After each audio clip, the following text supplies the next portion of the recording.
Welcome to Solvetic, your channel to always learn technology easily. Below in the description, you will find useful links we used in this video.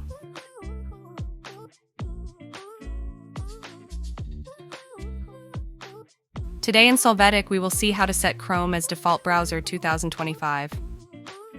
Open Settings from Start.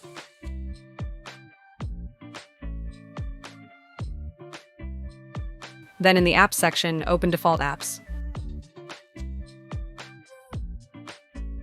Look for Google Chrome, and when you locate it, click on it.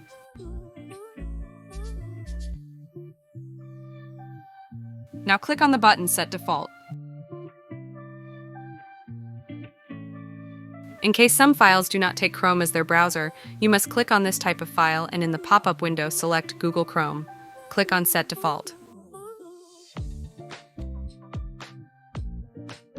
Hey, remember to subscribe Solvetic channel.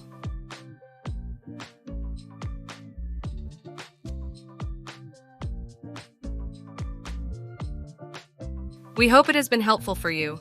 Here are links to watch more videos of your interest and subscribe to the Solvetic channel. Thank you.